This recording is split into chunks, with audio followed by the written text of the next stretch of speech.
오늘이 이제 그 사순절의 마지막 날입니다. 내일이 이제 부활절이니까요. 사순절 순례 여정을 어떻게 보내셨는지 궁금하긴 합니다.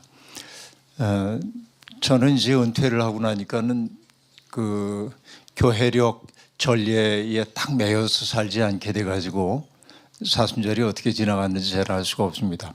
오늘은 사순절 마지막 날이기도 한데 어떻게 보면 가장 어두운 날입니다. 어제가 성금요일 예수님이 십자가에 못 박히신 날이고, 그리고 오늘은 주님이 무덤에 계신 그런 날이기 때문에 기독교인들에게는 가장 어두운 그런 날입니다.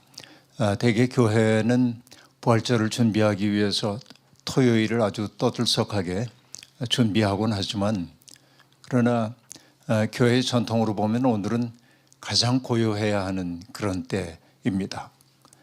그런데 어쨌든 오늘 토요일이 되었는데 오늘 이야기는 끝에서부터 시작을 해보려고 하는데요. 예수 그리스도의 십자가로부터 시작해서 그분의 삶을 역으로 거슬러 가보는 이야기 순서를 좀 해보려고 합니다. 십자가 처형이라고 하는 것은 인간이 고안해낸 죽임의 방식 가운데 참 끔찍한 형벌이라는 생각이 듭니다.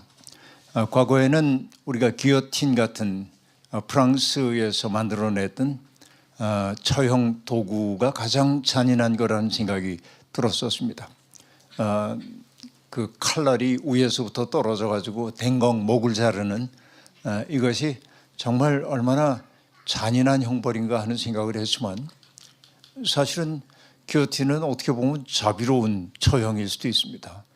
왜냐하면 죽음에 이르기까지는 공포스럽지만은 죽음을 한순간에 맞이하기 때문에 그렇습니다.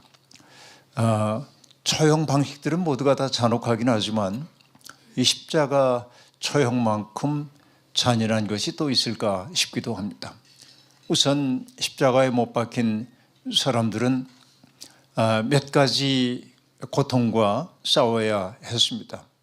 손과 발에 못을 박히는 고통, 그 말할 수 없는 그 고통도 견뎌야 했지만, 자기 온몸의 무게가 아래로 내려가면서 강력한 중력에 이끌리는 몸이 자기의 몸을 찢어내는 것을 겪어야 하고, 또 한 방울 한 방울 새어나오는 피, 이것이 그를 아주 혼곤하게 만들기도 하고, 그리고 여러분 아시다시피 십자가에 처형당하는 사람들은 옷을 벗기운 채 매달리는 것이죠.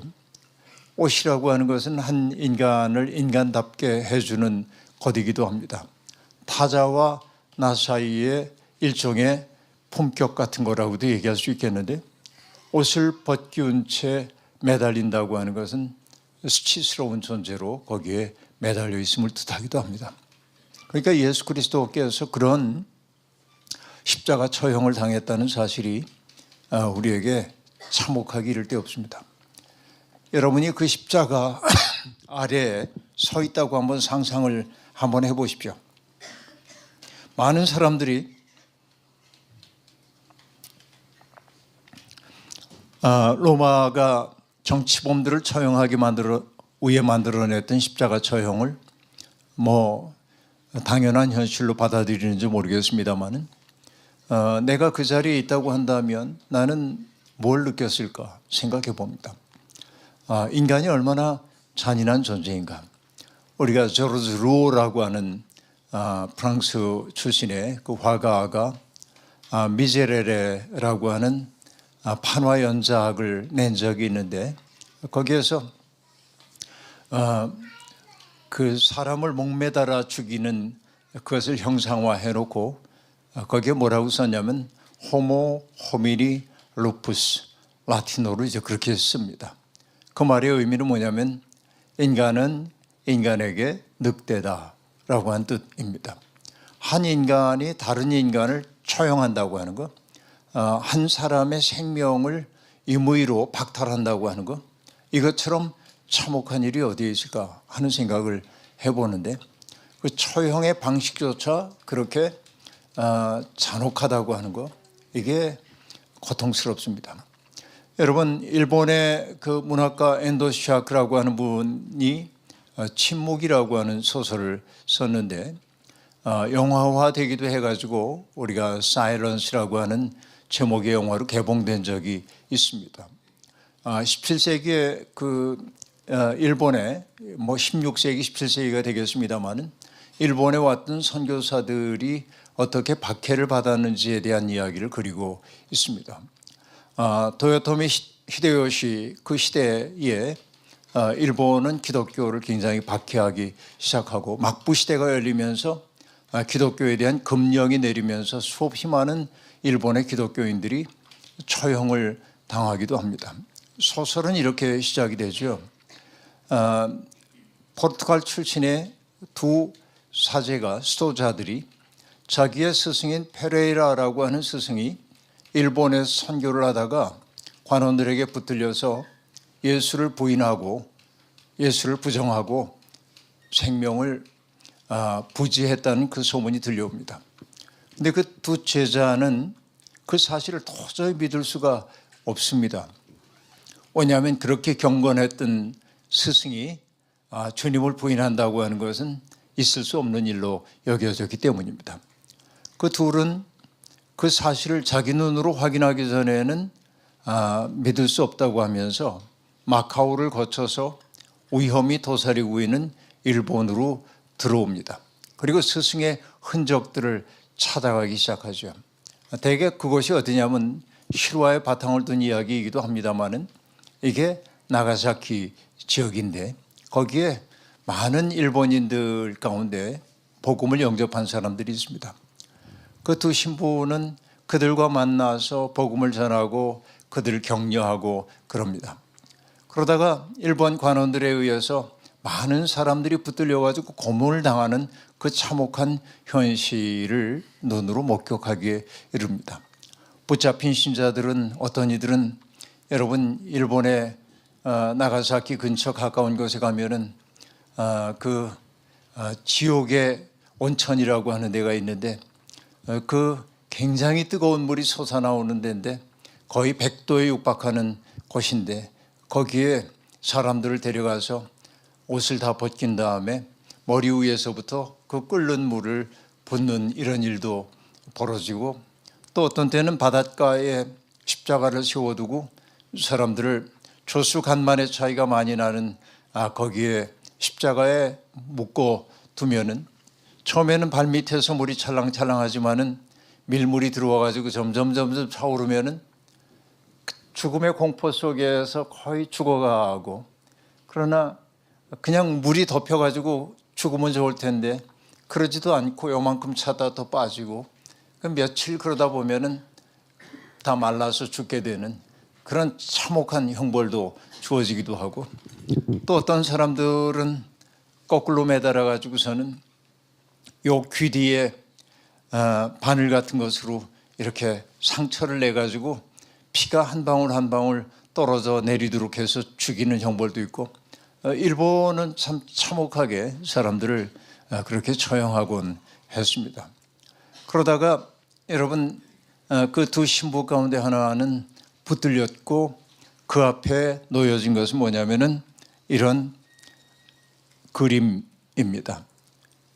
그건 뭐냐면 예수 그리스도와 성모 마리아가 새겨져 있는 그 그림판을 앞에 갖다 놓으면서 이것을 발부라는 것입니다. 그러니까 이것을 예수를 믿지 않는다는 표로 이것을 발부라고 얘기를 했고 그 그림의 이름을 뭐라고 하냐면은 한자로는 발불답자 그림 회자를 써서 답회라고 얘기하는데 후미에라고 하는 것입니다. 후미에를 앞에 놓고 그것을 밟는 사람들은 배교한 것으로 간주해서 살려주고 이것을 밟기를 거절하는 사람들은 고문하고 죽게 만들고 이런 일이 벌어지는 겁니다. 그런데 함께 갔던 신부 가운데 하나는 바다에서 처형당하고 있는 신자들을 바라보면서 그들이 있는 곳으로 가가지고 순교의 길을 걸어갑니다. 그런데 나중에 신부 가운데 하나는 붙들려서 이 후미엘을 밟으라고 하는 그 이야기를 듣습니다. 고민이 생겼어요. 내가 그렇게 평생을 바쳐가지고 사랑했던 예수 그리스도를 내가 부정한다고 하는 게 자기의 존재를 거부하는 것처럼 느껴졌기 때문에 그렇습니다. 그런데 관원들이 싸늘하게 웃으면서 얘기합니다. 내가 만약에 밟지 않는다고 한다면 너만 처형당하는 게 아니라 감옥에 갇혀있는 저 수많은 신자들을 처형하게 되는 겁니다. 그러니까 내가 부인하지 않으면 저들이 다 죽임을 당한다 하는 얘기입니다. 선택의 갈림길 앞에 섰습니다. 어떻게 해야 합니까? 나 혼자 죽는 것은 감당할 수 있지만 내가 믿음을 지키기 위해서 믿음의 외적 표징을 지키기 위해서 저 사람들을 죽음 가운데로 몰아야 할 것인가 하는 고민이 생겨나는 것이죠. 그래서 그는 망설이고 있는데 후미엘을 밟으려고 하고 있을 때 이 후미엘 속에서부터 이런 소리가 들려오는 겁니다. 밟아라. 내 발의 고통을 내가 안다. 나는 이 세상에 밟히기 위해 왔다. 그런 소리가 들려옵니다. 이것이 여러분 일본적 기독교의 아주 굉장히 깊은 영성을 보여주는 대목입니다만 우리가 1945년에 히로시마와 나가사키에 원자폭탄이 떨어지면서 일본이 패망을 하게 되었죠. 그때 패망을 하고 나서 일본 사람들은 깊은 상실감 속에 살 수밖에 없었습니다. 전쟁으로 패전국가로 죄책감을 가질 수밖에 없었고 또 미군의 폭격으로 말미암아서 폐허로 변한 조국 강산 속에서 어찌할 바를 몰라 하고 있을 때 시나린조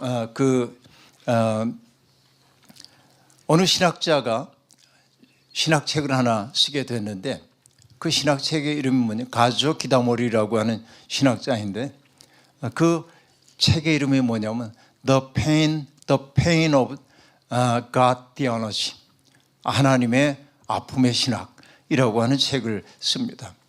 하나님을 그는 어떻게 이해했냐면 저 인간의 현실과 무관한 자리에 계신 그런 분으로가 아니라 인간의 참담한 현실 속에 오셔서 그들의 고통을 함께 아파하시는 하나님에 대한 이야기를 했는데, 그러니까 그 가조 기다모리의 신학이 엔도시아크의 문학 속에도 들어와서 밟아라 내 발의 아픔을 내가 알고 있다 하는 예수 그리스도의 음성으로 들려오기도 하는 것이죠.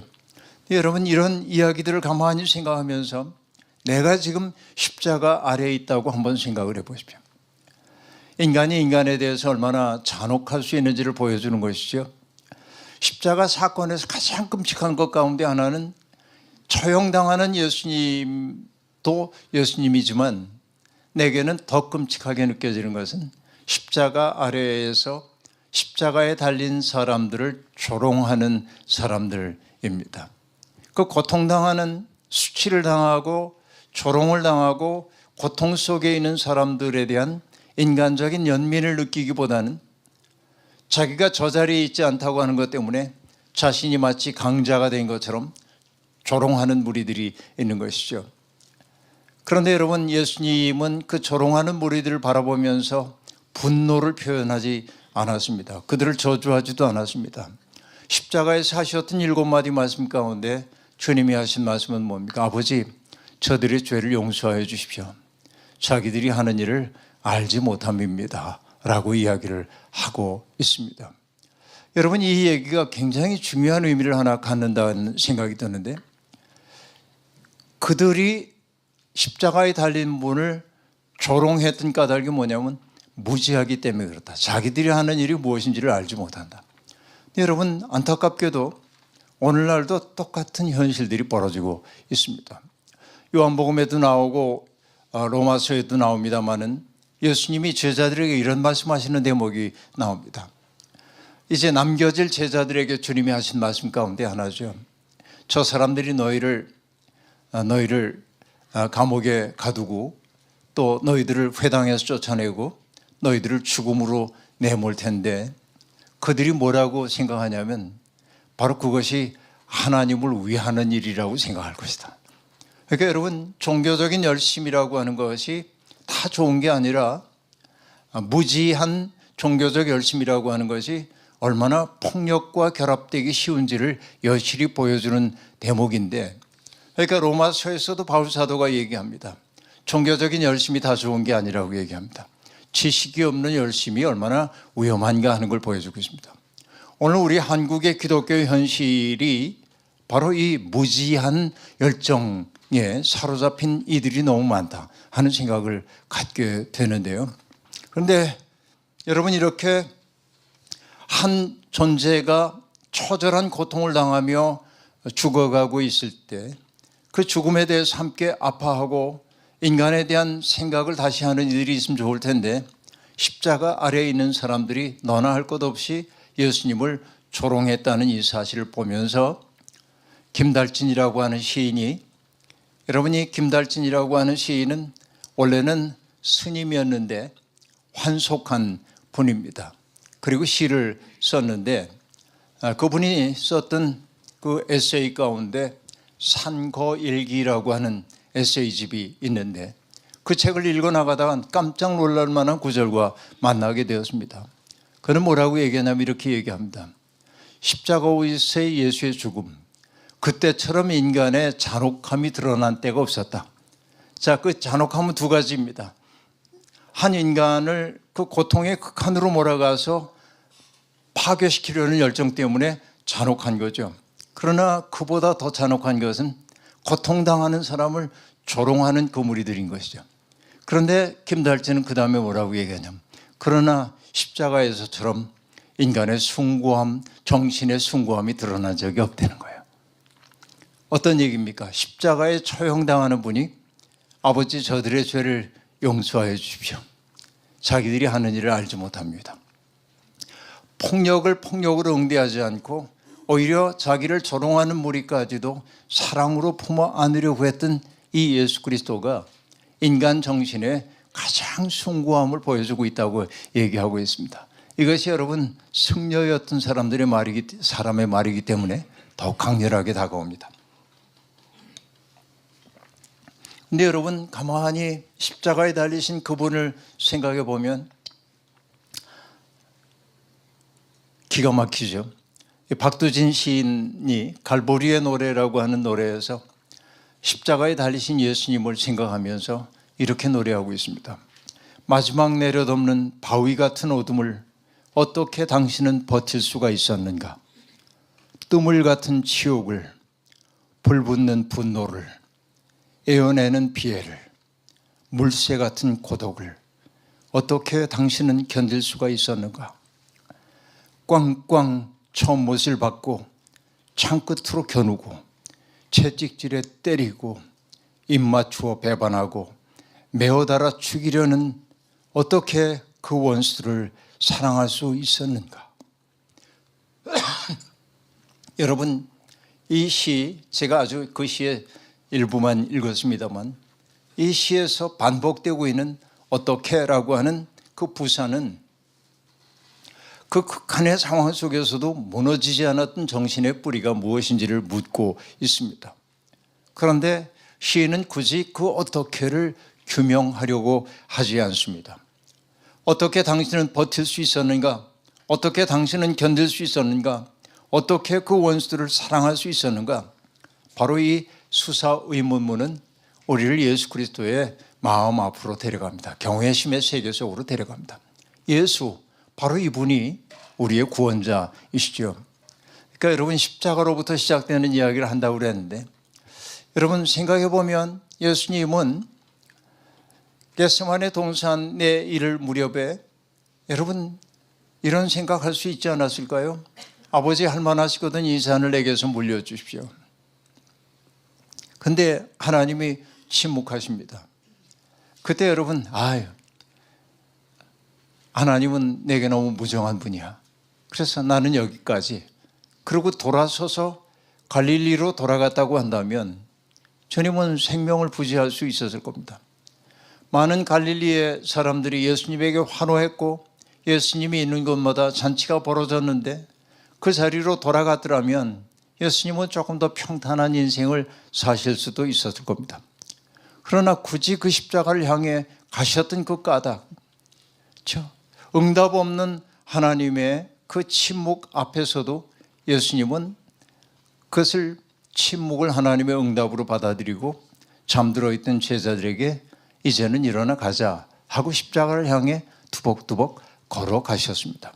도대체 왜 예수님은 그렇게 십자가를 지실 수밖에 없었을까요? 그것은 여러분, 이 세상을 가득 채우고 있는 어둠의 실체를 드러내기 위해서였습니다. 우리의 마음속에 가득 차 있는 어둠, 이것이 폭력의 형태로 나타나기도 하고 질시로 나타나기도 하고 누군가에 대한 증오와 혐오의 마음으로도 나타날 수 있는데, 바로 그 십자가를 통해서 예수 그리스도는 사람들 속에 있는 어둠을 다 드러내셨습니다. 왜? 드러나야 빛으로 나올 수 있기 때문에 그러합니다. 자, 예수 그리스도는 그런 삶의 끝에 십자가를 만나게 되었습니다. 많은 사람들이 얘기합니다. 예수님이 십자가를 지시기 위해 이 세상에 오신 것처럼. 아닙니다. 주님도 살기를 원했던 생명입니다.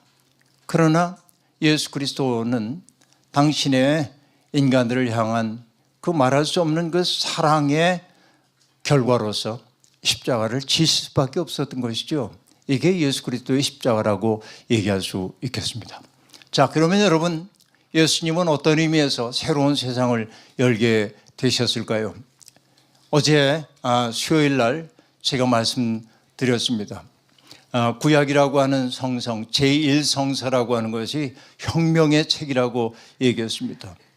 에노마 엘리시로 대표되고 있는 이 바벨론의 창세 설화라고 하는 것이 폭력을 정당화하고 힘 있는 사람이 힘 없는 사람을 지배하는 것을 당연한 것으로 여겼던 것이 바로 제국 신화라고 한다면, 성서는 우리에게 전혀 다른 이야기를 들려줬습니다. 하나님의 사랑, 하나님의 사랑으로 창조된 세상의 얘기를 했고, 창조 이야기 속에는 폭력이 아니라 뭐가 있었습니까? 하나님의 기쁨이 있었다. 그리고 인간들을 하나님의 기쁨으로 초대하는 하나님의 그 따뜻함이 있었다고 얘기했습니다. 이게 혁명이죠. 여러분, 메소포타미아 문명권에서 등장했던 나라 가운데 가장 잔혹한 나라 가운데 하나가 BC 8세기에 등장했던 아시리아라고 얘기할 수 있습니다. 지금도 우리가 아시리아의 유적들을 바라보면은 아시리아가 얼마나 잔혹하게 이 중근동 세계를 유린했는지를 볼 수 있습니다. 그러니까 정복지에서 사람들을 엄벌에 다스리기 위해서 신체를 절단하는 것은 아주 다반사였고, 사람들 머리에서부터 발끝까지 가죽을 벗기기도 하고 정말 잔혹한 일을 다 벌이고 있었습니다. 제국은 폭력의 기계였던 것이죠. 바로 그때 아시리아가 세상을 그렇게 어지럽히고 있던 때, 이사야는 여러분 어떤 꿈을 꿉니까? 사자가 어린 양과 함께 뛰어노는, 표범이 어린 염소와 함께 노는, 어린아이들이 독사 굴에 손을 집어넣어도 물지 않는 그런 세상의 꿈. 그렇죠? 해함도 상함도 없는 세상의 꿈을 꾸잖아요. 어처구니 없는 꿈처럼 보이지만은 하나님의 마음에 붙들린 사람들은 그런 꿈 이야기를 끝없이 사람들에게 주입해서, 그러니까 그 폭력의 세상을 당연하게 여기게 될 때 내가 파괴될 수 있기 때문에 예언자들은 그런 얘기를 들려줍니다. 전쟁이 당연시되고 있던 세계에서 여러분, 예언자들은 어떤 꿈을 꾸게 됩니까? 사람들이 이제 칼을 쳐서 낫을 만들고 창을 쳐서 보습을 만드는 세상, 나라와 나라가 더 이상 전쟁 연습을 하지 않는 그 세상의 꿈을 이사야도 꾸고, 그리고 요엘도 꾸고, 그리고 미가도 꿈꾸고, 그렇죠. 이런 꿈 이야기를 한단 말이죠. 이 성경이 가지고 있는 것은 바로 그런 파워다 할 수 있습니다. 예수 그리스도도 똑같습니다. 예수님이 이 세상에 등장하셨던 그때가 어느 때입니까? 로마가 그 지중해 세계 전체를 다스리고 있던 때 아닙니까? 로마는 일종의 폭력 기계입니다. 그러니까 전쟁 국가라고 얘기할 수 있습니다. 여러분, 로마가 자기를 형상화할 때 어떻게 형상화했냐면 아마존에스 여신의 모습으로 자기를 형상화했습니다. 여러분 아시죠? 전설의 아마존에스 여전사들 말이죠. 활을 잘 쏘았다고 하는, 그래서 여러분 그런 신화가 있잖아요. 화를 잘 쏘기 위해 거치장스러운 젖가슴 하나를 도려낸 모습으로 만들어진 게 아마존에서 여신의 모습이라고 볼 수 있습니다. 로마가 그렇게 아마존에서 여신의 모습으로 자기를 형상화했던 까닭은 무엇입니까? 두 가지죠. 하나는 뭐냐면 폭력 기계인 거예요. 까불면 죽는다 하는 얘기입니다. 또 하나는 뭡니까? 젖가슴을 드러내고 있는 까닭은 무엇입니까? 로마가 먹여 살린다 하는 얘기죠. 신화를 만들어내는 거죠. 그러나 로마라고 하는 그 문명을 지탱하고 있는 근본에는 뭐가 있습니까? 로마가 자랑하고 있는 수없이 많은 그 군단들, 그저 그 군단들이 있는 겁니다. 우리가 알다시피 요즘 우리가 흔히 하는 얘기로 이런 얘기하죠. 모든 길은 로마로 통한다. 과거에는 이 얘기가 좋은 얘기처럼 들려왔습니다. 그러나 따지고 보면 그 말은 끔찍한 이야기입니다. 로마는 자기의 군대를 정복지로 보내기 위해서 전차를 동원하곤 했는데, 여러분 고대 세계의 도로라고 하는 것이 비가 내리거나 눈이 내리거나 그러면은 어떻습니까? 길이 질퍽질퍽해지고 그럼 전차가 달려갈 수가 없죠. 그 때문에 로마가 만들었던 도로가 뭡니까? 돌을 깔아가지고 비가 오거나 눈이 오거나 바람이 불거나 상관없이 전차가 달려갈 수 있는 전천후 도로를 만든 것이죠. 고대인들에게 그 도로라고 하는 것은 공포 그 자체였고 로마가 신적 국가처럼 보이도록 만들었습니다. 산을 깎아가지고 도로를 만들고 그리고 강 위로 그 전차를 보낼 수 있는 다리를 세우고, 그래서 그 고대 세계 사람들이 보기에 로마는 정말 신적인 국가처럼 그렇게 보여지게 되었습니다. 그 도로가 끝나는 곳에는 언제나 뭐가 있습니까? 그들이 정복했던 나라가 등장했고 그 나라의 문마다 개선문 같은 것들이 세워져 있었습니다. 그 도로는 여러분 우리가 로마 모든 길은 로마로 통한다고 얘기할 때 그 길은 두 가지 의미를 갖고 있습니다.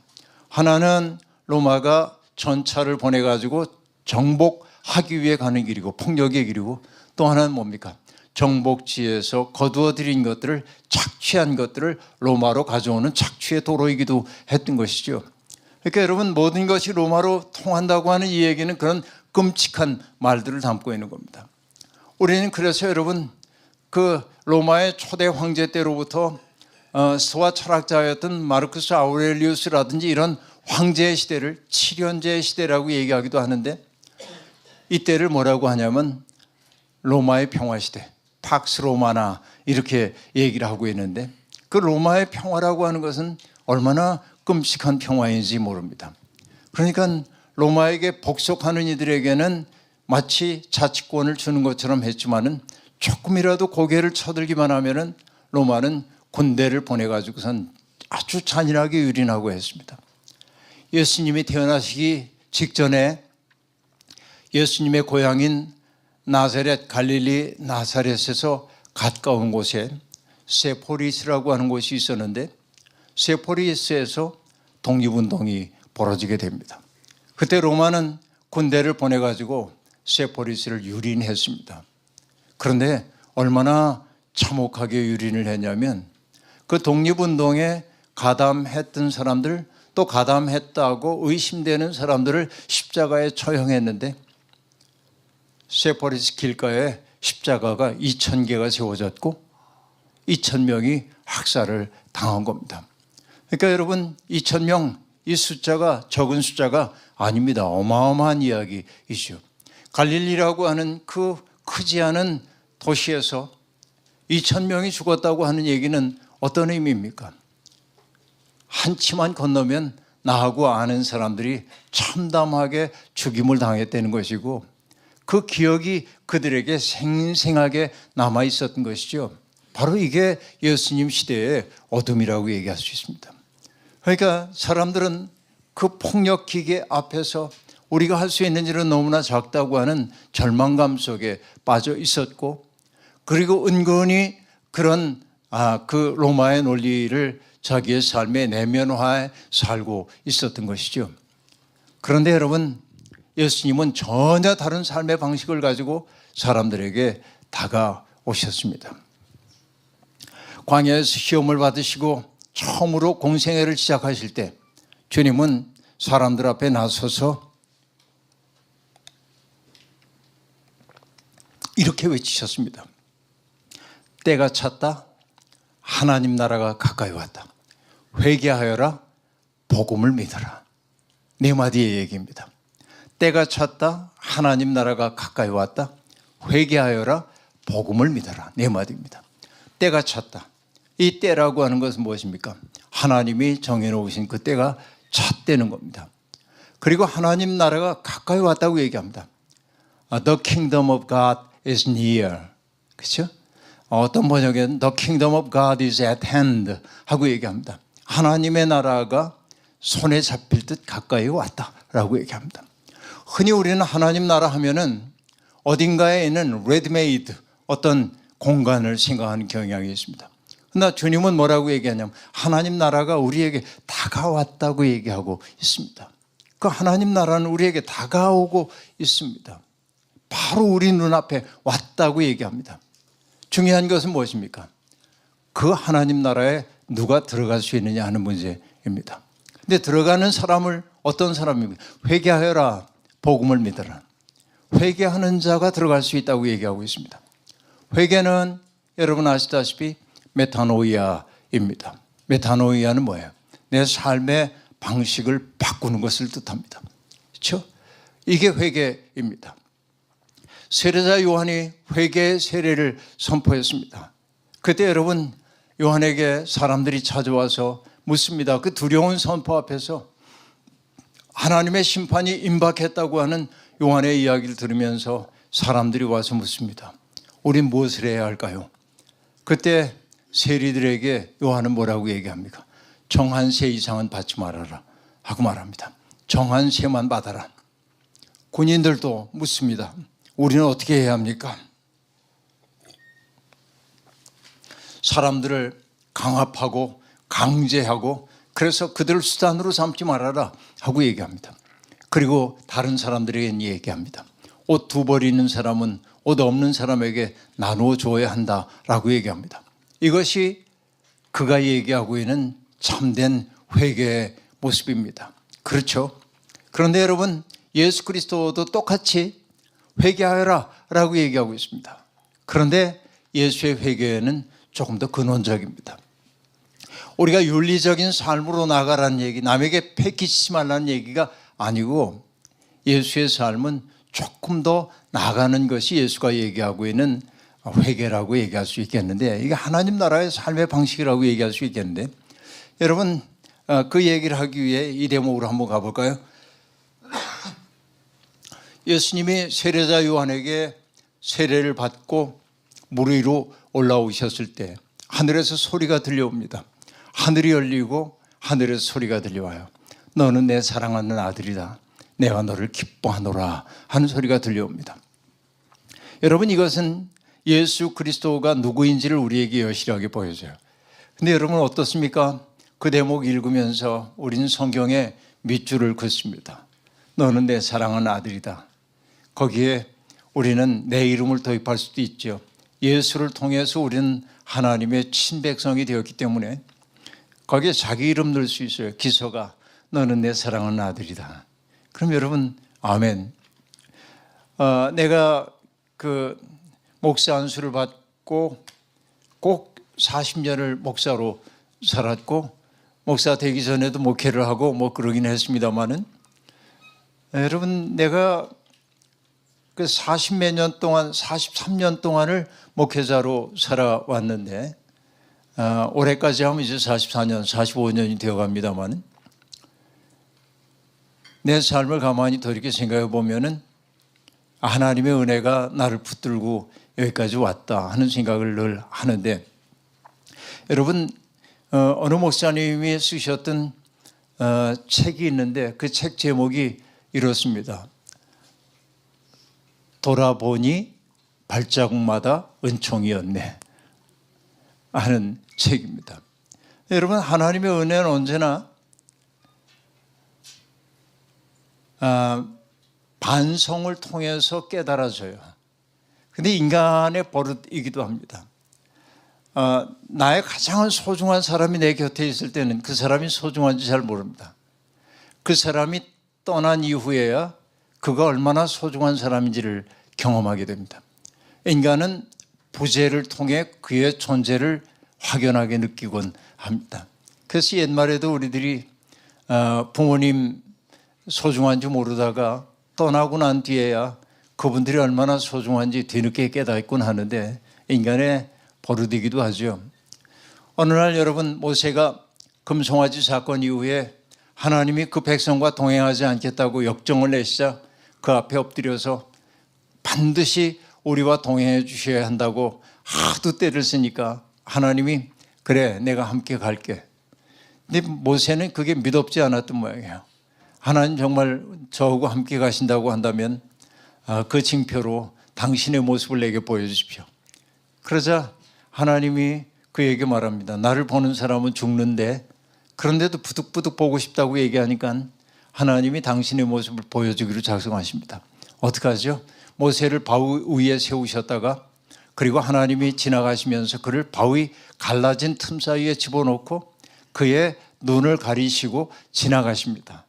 그리고 손을 떼자 모세가 하나님의 뒷모습을 보았다. 이렇게 얘기하고 있습니다. 하나님의 옷자락을 보는 거죠. 그 얘기는 뭘까요?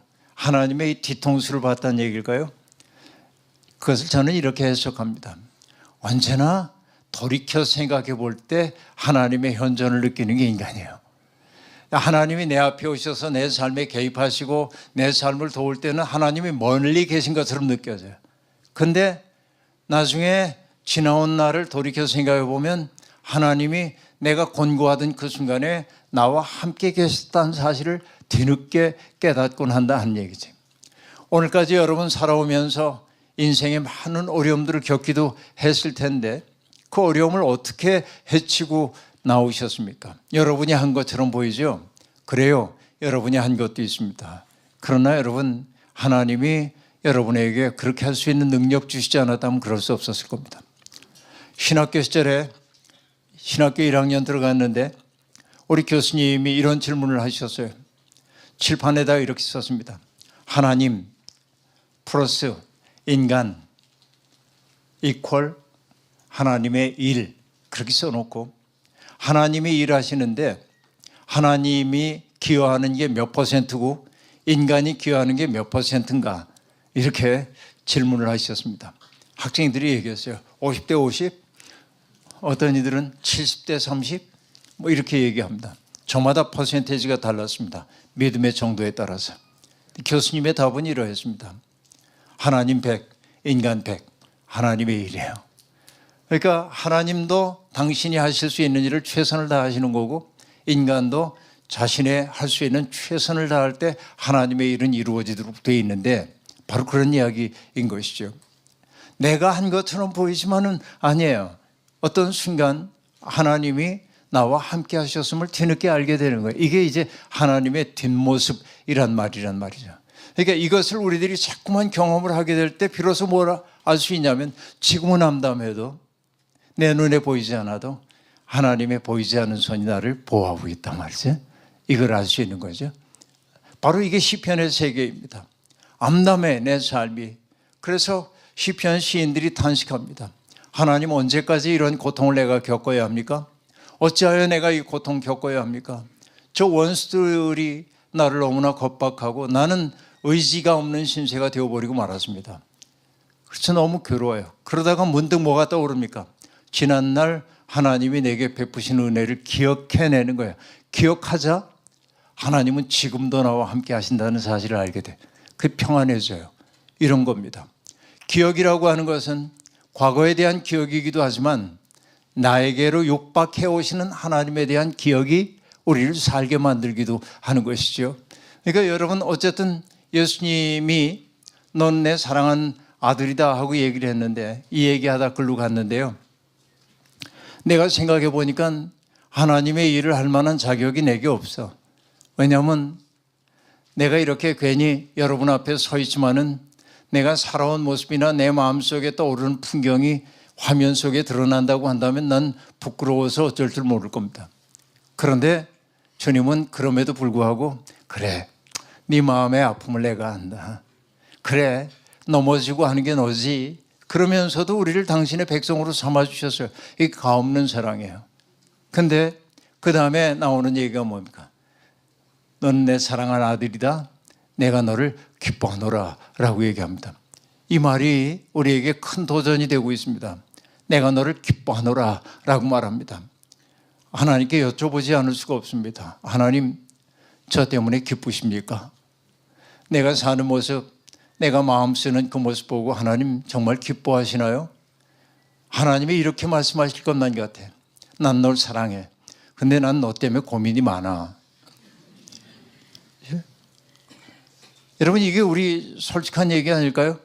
그럼 여러분, 예수님이 하나님의 마음에게 기쁨을 드렸던 까닭은 뭘까요?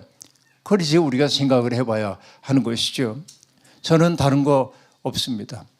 복음서를 보면은 예수님이 수없이 많은 사람들을 만나는데 대개 어떤 사람 만나냐면 유력한 사람들 만나려고 애쓰지 않고 주님은 병든 사람들 만나시고 귀신 들린 사람들 만나시고 그리고 주눅이 잔뜩 들어 살고 있는 사람들을 만나시고 그런단 말이에요.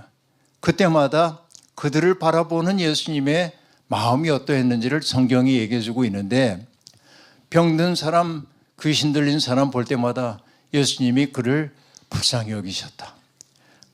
그가 고통받는 모습을 보고 민망히 여기셨다. 긍휼히 여기셨다. 이런 말이 거듭거듭 등장하고 있습니다. 근데 거기에서 가장 자주 사용되고 있는 헬라어가 있는데 그 헬라어 단어는 스프랑크니조마이라고 하는 단어인데 그 스프랑크니조마이라고 하는 건 긍휼히 여기다로 번역되지만 그 말은 스프랑크논이라고 하는 말로부터 유래합니다. 스프랑크논은 무슨 뜻이냐면 창자입니다. 그러니까 예수님이 누군가를 이렇게 대할 때 어떤 고통받는 사람을 바라보면서 우리도 여러분 어려움 겪는 사람들 보면은 참 안 됐네. 산불난 데서 망연자실한 사람들 보면 우리 머릿속에 참 안 됐네. 여러분도 하셨는지 모릅니다만 우리 헌금 모아가지고 어려운 사람들 도웁시다. 이 정도 우리의 마음이 그렇게 쓰여져요. 그런데 그 마음이 스프랑크니조마이가 아니에요. 스프랑크니조마이라고 한 말은 뭐냐면 그 사람 때문에 내 애가 타는 거예요. 우리말로 여러분 애를 태운다, 애간장이 녹는다 하고 얘기하는 게 창자를 뜻하잖아요. 애라고 하는 것이. 그러니까 가장 깊은 마음이 깃드는 것이 창자라고 생각을 했는데 이 남자의 경우에 여자의 경우에 인간의 가장 깊은 정서가 머무는 것이 뭐라고 생각했냐면 자궁이라고 생각했어요. 옛사람들은.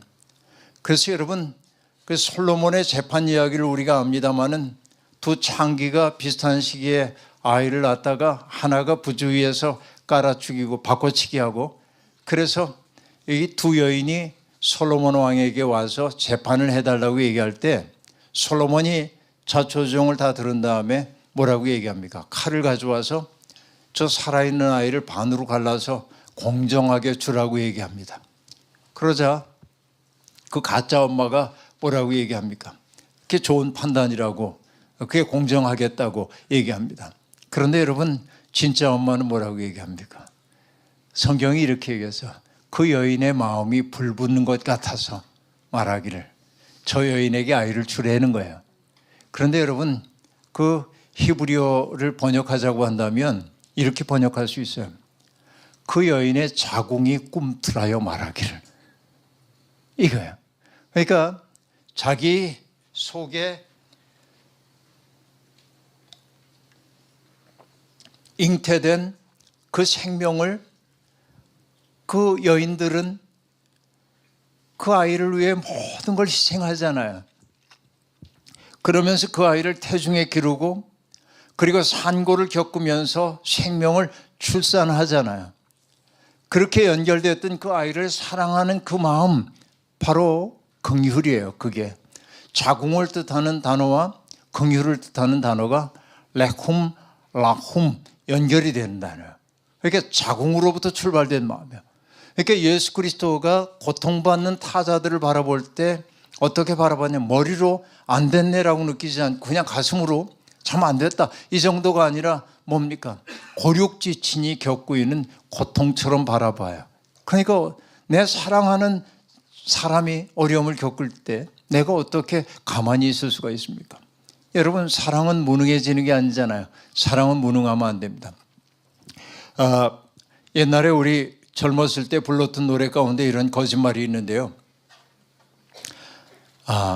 나 그대에게 모두 드리리 터질 것 같은 이 내 마음을. 그리고 그 다음에 뭐라고 하냐면 별을 따다가 그대 두 손에 담아 드리리. 별을 딴다는 게 말이 돼요? 그럼 여러분 그걸 과학적 언어로 받아들여서 별을 따긴 네가 무슨, 별은 그만두고 별 모양의 목걸이라도 가져와라 이렇게 하면 안 돼. 사랑이라는 게 그런 거죠. 무능해지지 않는 거예요. 저도 지금의 제 아내하고 사귈 때 저도 추위를 많이 타거든요. 평생 이런 몸매입니다. 체중에 증감이 없어요. 50년 넘게.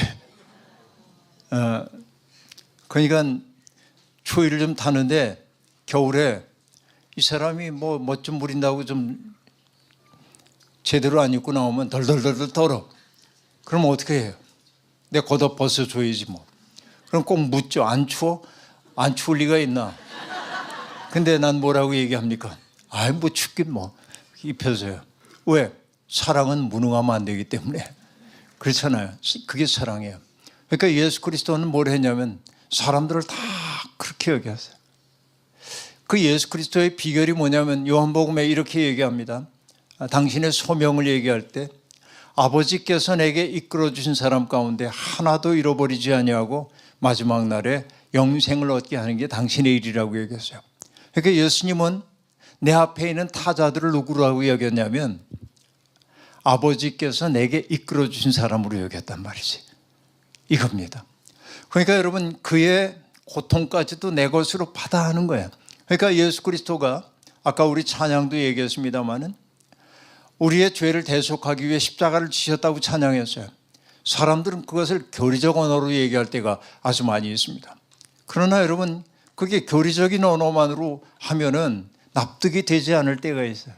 안 믿어지는데 내 죄를 저분이 대신 짊어졌다는 게 믿어지질 않는데 자꾸 믿으라고 그러니까 안 믿어져요. 그러면은 내가 이상한 사람 되는 것 같고, 여러분 제가 그랬어요. 젊을 때 안 믿어져. 난 믿을 수가 없는데 그러면 믿음 좋은 친구들이 당황하면서 너 시험 들었구나 그러면서 저를 윽박질렀던 기억이 나곤 합니다. 근데 여러분 납득 안 되는 건 안 된다고 그래야 돼요. 정직하게. 근데 여러분 저도 이 문제 때문에 고민을 많이 했어요. 그런데 어떤 순간에 제게 왔어요. 그게 뭐냐? 예수 그리스도는 인간의 모든 고통을 다 바라보면서 그 고통의 심연 속에 뛰어들으셨어요. 여러분 원주에 살고 계셨던 장일순 선생님이 이런 말씀 하신 걸 봤습니다. 어떤 사람이 조금 지저분한 말이지만 요즘은 다 화장실이죠. 근데 옛날엔 변소였단 말이에요. 집 밖에 변소가 있었어요. 여기 젊은 분들에겐 경험이 없을는지 모르지만은 그 변소에는 그 통나무 2개 위에 아슬아슬하게 걸터 앉아야 하고 그리고 첨벙 떨어지면은 튀어 올라오는 게 있기 때문에 엉덩이를 효과적으로 들지 않으면은 봉변을 당하고 이제 그게 이제 변소인데, 그러니까 그럴 수밖에 없었던 게 농사 짓는 사람들은 그걸 다 써다 거름으로 써야 했기 때문에 남의 집 가가지고 오줌 싸거나 그러면 안 돼. 자기 집에서 일을 봐야 되는 거예요. 왜? 그게 다 원료이기 때문에. 그러니까 남의 집에 갔다가 변의가 느껴지면 집으로 와야 돼. 이게 이제 옛사람들의 삶의 방식이란 말이에요. 근데 그 지저분한 변소 얘기입니다. 장일순 선생님이 이렇게 얘기해요. 보니까 어떤 사람이 변소에 빠져 있는 거예요. 그럼 몇 가지 태도가 나오는데 그 첫 번째 태도가 뭐냐면 어이 더러워. 왜 저 짓이야? 돌아서는 사람이 있어요. 두 번째 사람은 뭐냐면 그에게 말을 건네는 거야. 빨리 나와. 거기 있으면은 요독이 올라가지고 너 어떻게 될 거야? 그러고 손이라도 잡았다 내가 연루될 수 있으니까 가는 거야. 근데 장일순 선생님이 그렇게 얘기합니다. 나 같으면 말이야 그 그 변소에 자기도 뛰어들어서 그 사람과 마주서서 잠시 이야기를 나누다가 이렇게 말하겠대. 여기는 얘기하기에 적절하지 않은 장소 같으니 우리 함께 나가는 게 어떨까? 이게 여러분 존중하는 태도이기도 하죠. 그분이 또 다른 얘기, 똑같은 상황인데 상황을 좀 바꿔가지고 얘기합니다. 홍수가 나가지고 마을이 막 이렇게 덮여가려고 그래요. 물살이 떠내려갑니다. 그때 사람들은 뭡니까? 도피하는 사람이 있고 또 하나는 뚝을 쌓아서 마을로 오지 못하게 애쓰는 사람도 있어. 근데 자기는 그렇게 하겠대. 물속에 뛰어들어서 물과 함께 흘러가면서 물을 맑게 만들겠대. 여러분 이게 어려운 얘기인데 가만히 생각해 보면 예수 그리스도의 삶이 그렇단 말이에요. 예수 그리스도는 세상에 고통받는 사람들을 보면 당신의 고통처럼 여겼어요. 서름 겪는 사람들을 보면 그 서름이 그냥 당신 것으로 와닿은 거예요. 이게 예수 그리스도란 말이죠. 그래서 여러분 그 히브리서의 저자는 뭐라고 얘기합니까? 우리에게 있는 대제사장은 우리의 연약함을 체휼하지 못하시는 분이 아니십니다. 우리가 겪고 있는 그 고통을 고스란히 당신의 것인 양 받아 안았단 말이죠. 이게 예수 그리스도의 삶이죠. 그러니까 이 자리에 계신 여러분들의 고통, 아픔, 서러움, 그리고 모멸감, 내 마음속에 있는 모멸감, 상처, 그 모든 것들, 세상은 내 속에 있는 그 약한 것들을 바라보면 물어뜯으려고 하지만 주님은 뭐냐면 얼마나 아플까. 그냥 오셔서 긍휼히 여기는 거예요.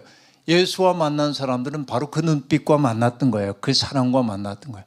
그 만나는 사람마다 치유됐던 거예요.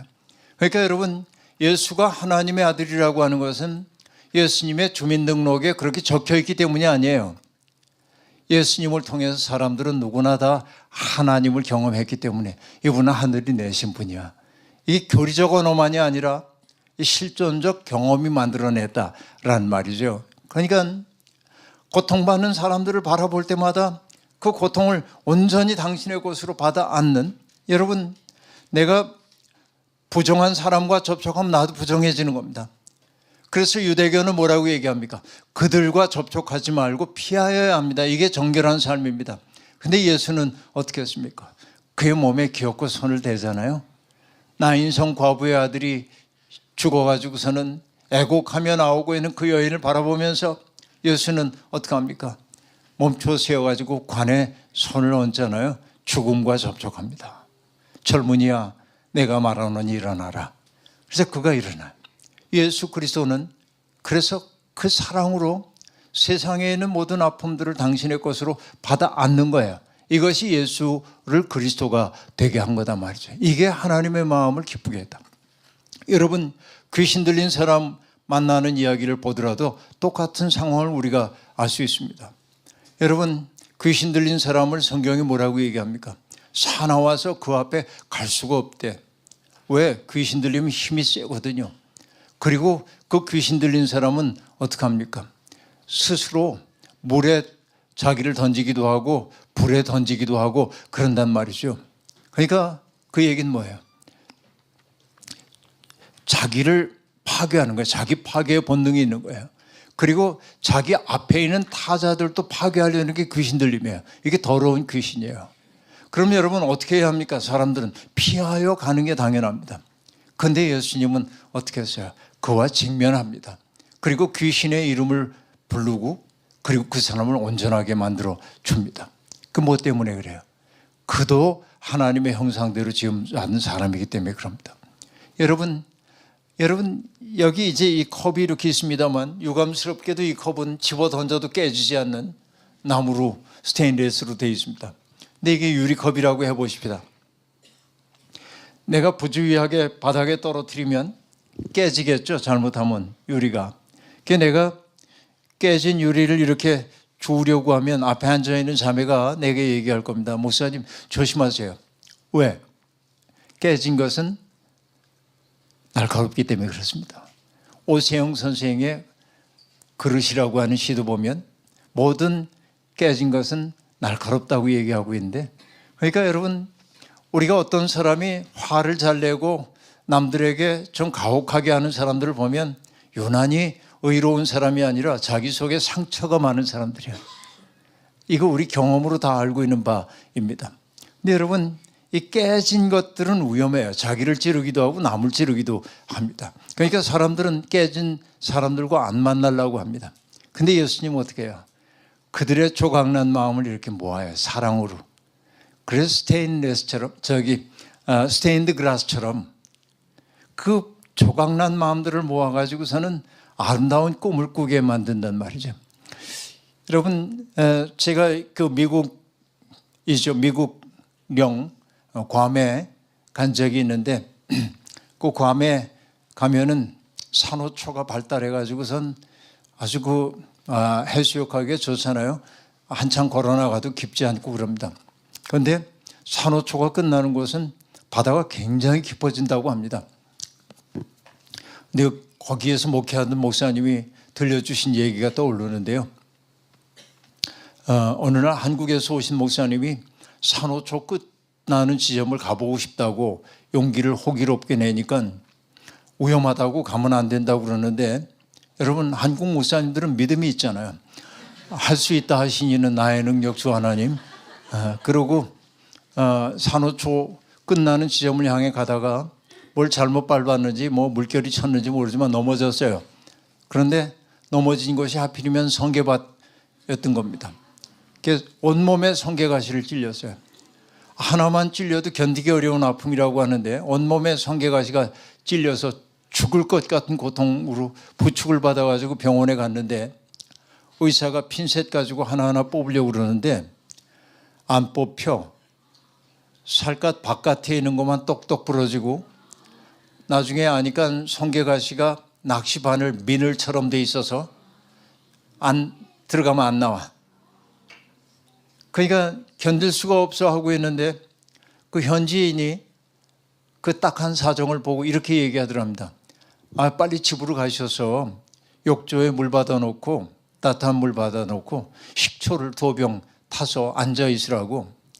그대로 민간요법대로 했더니 얼마쯤 시간이 지나가니까 고통이 사라지면서 이게 이제 유기물이기 때문에 녹들의 가시가, 그래서 고통으로부터 해방됐어요. 근데 그 목사님이 내게 이렇게 얘기했어요. 목사님, 가시는 빼는 게 아니라 녹이는 겁니다. 그렇게. 그 말에는 깊은 사정이 있어요. 어떤 얘기냐면 그 목사님이 평생 가시 역할을 하는 사람과 더불어 살 수밖에 없는 상황이었는데, 제가 자세한 얘기는 할 수 없습니다만, 그러니까 일평생 그 가시에 찔리듯 상처를 입었는데 결국 그 가시를 뽑으려고 그러니까 뽑혀지질 않는 건데 뭘 해야 되냐면 녹여야 하는 거지. 여러분, 우리도 살면서 남들에게 받았던 그 모멸감 같은 것들도 있고, 누군가에게 무시당했던 것도 있고, 서러움 겪었던 것도 있고, 실패의 경험도 있고, 온갖 여기 우리 상처 자국들이 많이 있는데 결국 그건 어떻게 해야 합니까? 누군가의 사랑 속에 내가 녹아지지 않으면 그게 치유되는 법이 없어요. 근데 예수는 바로 어떤 일을 한 거예요? 만나는 모든 사람들을 그냥 있는 그대로의 존재로 사랑으로 품어 안음으로 조각난 마음을 온전하게 바꿔주셨다. 근데 여러분, 흥미로운 게 뭐냐면 치유를 뜻하는 영어 단어 힐링과 온전하다고 하는 뜻의 whole, WHOLE, whole과 거룩하다는 뜻의 holy라고 하는 단어가 같은 뿌리에서 나옵니다. 그러니까 여러분, 우리가 나의 상처받았던 그 마음들이 치유될 때 내 마음은 온전함을 회복하게 되고, 온전함이 회복될 때 비로소 뭐냐면 나는 거룩한 삶을 살게 되는 거죠. 그러니까 예수와 만난 사람들은 치유되고 온전해졌고 자기의 삶이 얼마나 소중한지를 알게 되었고, 그리고 거룩한 삶이 뭔지를 알게 됐어요. 거룩한 삶이란 무엇입니까? 다른 사람의 고통을 덜어주려고 하는 마음임을 우리가 알 수 있는 거죠.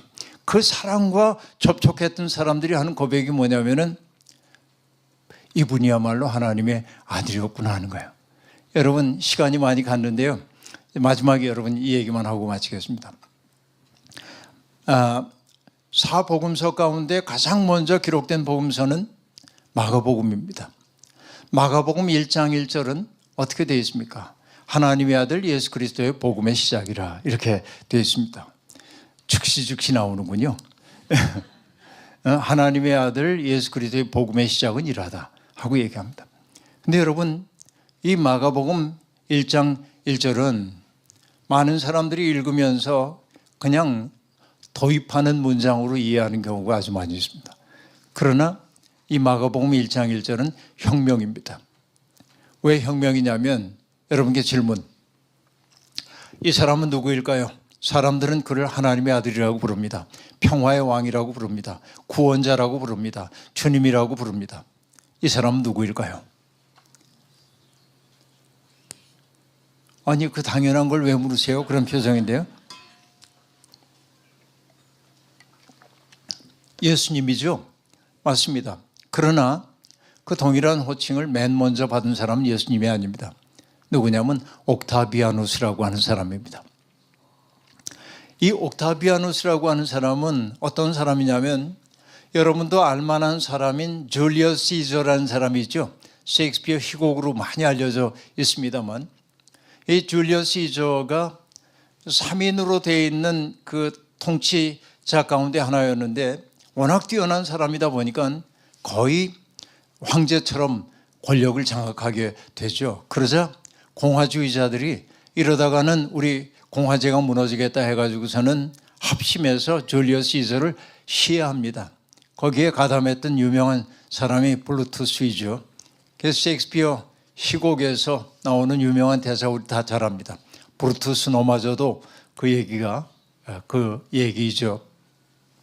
근데 어쨌든 줄리어스 시저가 세상을 떠난 다음에 줄리어스 시저가 장악하고 있었던 이 로마의 그 세계를 세 사람의 장군이 나누어서 지배를 하기 시작합니다. 레피두스라고 하는 장군은 권력에 큰 욕망이 없었기 때문에 이 사람은 일찌감치 결혼의 일에서 벗어났고, 또 하나는 클레오파트라를 아내로 맞이해가지고 애굽 일대의 세력을 키워갔던 안토니우스라고 하는 장군이 있습니다. 이 사람은 시리아 일대까지도 다 장악을 해가지고 강력한 세력을 형성하고 있었습니다. 그런데 또 한 사람이 있는데 그가 옥타비아누스입니다. 줄리어스 시저가 세상을 떠났을 때 옥타비아누스는 겨우 19살의 약관에 불과했습니다. 그러니까 이 안토니우스에 비하면 전쟁 경험도 없고 병약하기까지 했습니다. 그러나 이 옥타비아누스에게는 한 가지 상징 자본이 있었습니다. 그게 뭐냐면 시해당한 줄리어스 시저의 양아들이라고 하는 상징 자본입니다. 여전히 줄리어스 시저를 좋아했던 사람들은 옥타비아누스를 중심으로 이렇게 모이게 됩니다. 그러나 옥타비아누스와 안토니우스는 세력 균형이 맞지가 않아요. 압도적으로 안토니우스가 승리를 거둘 수 있습니다. 옥타비아누스는 안토니우스와의 겨루를 자꾸만 이렇게 미루면서 아저씨 해가면서 자기의 세력을 키워갑니다. 그러다가 마침내 때가 되었을 때 그는 악티움이라고 하는 해전을 통해서 대승을 거두게 되고, 안토니우스는 치욕을 느끼며 달아나다가 자살로 생을 마감합니다. 이것이 BC 31년경인가 그래요. 그때 여러분 그 내전, 로마를 괴롭히고 있었던 내전이 종식이 되고, 그래서 지중해 세계가 평안해졌어. 그래서 여러분 사람들은 그 옥타비아누스를 뭐라고 불렀냐면 평화의 왕. 지중해 세계 전체를 다스리는 주인이라고 해서 퀴리오스, 주님. 그리고 바바리안들이 침입해 와서 로마를 언제나 괴롭히고 있었는데 바바리안들로부터 로마를 구해줬기 때문에 그분을 뭐라고 하냐면 소테르, 이게 뭐냐면 세이비어, 구주라고 한 뜻이에요. 그러자 여러분 로마 원로원은 그에게 위대한 자라고 하는 호칭을 부여합니다. 그게 뭐냐면 아우구스투스입니다. 그래서 여러분 예수님 시대에 가이사 아구스토가 영을 내려 이렇게 얘기할 때 그 아구스토가 바로 옥타비아누스입니다. 그리고 로마는 어떤 신화를 만들어내냐면 이 옥타비아누스가 이 넓은 땅을 유지하기 위해서는 상징 자본이 필요하다고 생각하고 신화를 만들어냅니다. 옥타비아누스의 어머니는 아무개이지만은 그러나 그 아버지는 알고 보니까 아폴로였어. 그래서 그를 뭐라고 부르냐면 Son of God 그렇게 불러요. 신의 아들 그렇게 부릅니다. 이게 이제 아주 그 상징 조작을 하게 된 것이죠.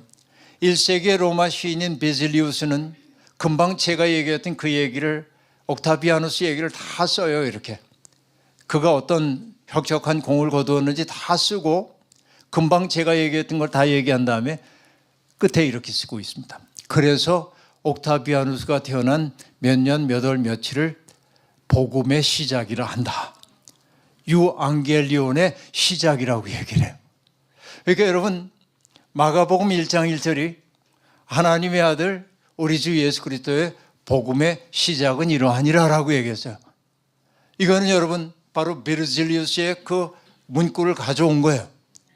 그리고 여러분 로마에 의해서 죽임을 당한 처절한 죽임을 당한 예수 그리스도에게 황제에게 귀속되었던 모든 고백을 갖다 바치고 있습니다. 그 황제는 뭐예요? 힘으로 세상을 복속시키려고 합니다. 그런데 예수는 어떠합니까? 사랑으로 사람들을 녹이려고 합니다. 힘을 가지고 있는 황제는 뭘 합니까? 자기가 폭력을 가지고 사람들을 수단으로 만듭니다. 그런데 예수님은 뭘 하는 겁니까? 당신을 바쳐서 사람들을 살리는 거죠. 그게 완전히 다른 로마의 질서와 완전히 구별되고 있는 새로운 질서를 얘기하고 있는 겁니다. 예수님은 바로 그것을 하나님 나라의 질서라고 얘기하고 있어요. 우리는 그런 예수님을 믿는 겁니다. 그렇죠? 그러니까 여러분 예수 그리스도가 하는 일은 뭐예요?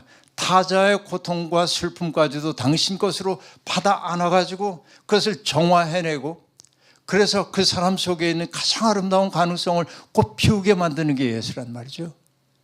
그래서 여러분 예수와 만난 사람들은 변화됩니다. 주님이 갈릴리 어부였던 시몬을 만났을 때 주님이 시몬에게 뭐라고 얘기합니까? 시몬아 나는 이제부터 그대를 게바라고 부르겠다. 게바는 번역하면 반석이라는 뜻이에요. 베드로죠. 그러니까 여러분 시몬이라고 하는 자연인 속에 있는 가장 깊은 본질로서의 반석과도 같은 것들을 보아내는 거예요. 나타나엘이라고 하는 갈릴리 출신의 냉소적인 지식인이 주님 앞에 나오는 걸 볼 때 주님은 그 나타나엘을 보고 뭐라고 얘기합니까? 이 사람은 참 이스라엘 사람이로다. 이 사람 속에 간사한 것이 없도다. 주님은 누군가 속에 있는 가장 아름다운 것을 보아내고 그것을 호명하여 현실이 되도록 만든 분이에요. 그러니까 여러분 예수 그리스도는 이렇게 아름다운 분입니다. 우리가 예수를 믿는다고 하는 건 뭐냐? 우리가 살고 있는 이 시대의 가치관과 전혀 다른 가치관으로 세상을 새롭게 살겠다고 작정하는 거예요. 여러분 이런 예수를 우리가 믿고 있습니까? 신앙생활이라고 하는 건 뭐냐면 그냥 세상의 질서를 따라가면서 그분의 능력을 덧입어서 내가 여기에서 유능한 사람 되는 게 있는 게 아니에요. 세상을 새로운 질서로 만들어 가려고 하는 겁니다. 홀로는 어렵습니다. 그래서 주님은 우리에게 공동체를 주셨습니다. 그렇죠? 나들목 동행교회 바로 우리가 함께 그 길을 가도록 하기 위한 것입니다. 제가 좋아하는 어느 선배 목사님이 당신의 친구 그 회갑잔치에 갔다가 오래전 얘기입니다만 그냥 40여 년을 함께 걸어왔던 그 친구의 회갑을 바라보며 그 자리에서 잠깐 이렇게 시를 하나 썼습니다. 동행의 법칙이라고 하는 것. 뭐 내가 올바로 그 기억은 다 못하지만 뭐라고 쓰냐면 이렇게 썼습니다. 왼손은 왼손의 길을 가고 오른손은 오른손의 길을 가는 거예요. 그러다가 뭐 합니까? 뭔가 함께 힘을 합쳐야 될 때 예를 들면 항아리를 옮기거나 그럴 때는 둘이 힘을 합쳐서 왼손과 오른손이 함께 들어야 돼. 그때 빼놓고는 둘이 함께 손잡으면 안 돼. 손을 마주 잡아야 할 때는 언제입니까? 기도할 때. 이게 동행의 법칙이에요. 나는 나의 길 가고 너는 너의 길 가지만은 때때로 손을 잡아야 할 때도 있는 거예요. 하나님이 여러분을 나들목 동행교회로 불러주신 까닭은 이 주류 세계에서 벗어나서 새로운 질서를 만들려고 할 때 내 힘은 언제나 약하기 때문에 넘어지기 쉬운데 하나님이 동행을 주신 까닭은 넘어진 그 자리에서 나를 일으켜 세워줄 사람이 있도록 하기 위한 거란 말이죠. 김남주 시인이 얘기하고 있는 것처럼, 그렇죠? 가다 못 가면 쉬었다 가는 거고 아픈 다리 서로 기대며 가는 거지. 이게 동행의 법칙인 거죠. 우리는 그 예수 그리스도의 아름다운 길로 부름을 받은 사람들입니다. 여러분들이 정말 끈질긴 믿음으로 다른 사람의 서름과 아픔까지도 당신 것으로 받아들여서 정화시키고 그들을 일으켜 세웠던 예수의 마음이 우리 속에 있다고 할 때 우리는 정말 멋진 인생을 살게 될 거라고 생각합니다. 주님의 은총으로 우리들이 그 사랑에 합류하는 사람들이 될 수 있기를 주의 이름으로 축원합니다. 자비로우신 하나님, 오늘도 부족한 종을 보내셔서 나들목 동행교회 교우들과 더불어서 하나님의 말씀을 나누게 해주시니 감사합니다. 예수 그리스도는 율법학자들과 달리 사람들의 고통을 해석만 하는 분이 아니라 그들의 고통을 당신의 것으로 받아 안아 정화해 주셨습니다. 오늘 우리가 이 자리에 있는 것도 주님의 그 가없는 사랑을 받았기 때문입니다. 주님의 넘치는 사랑 받았으니 우리도 사랑의 통로가 되기를 소망합니다. 주님, 우리를 통하여 주님의 멋진 꿈 이루어 주옵소서. 예수님의 이름으로 기도하옵나이다. 아멘.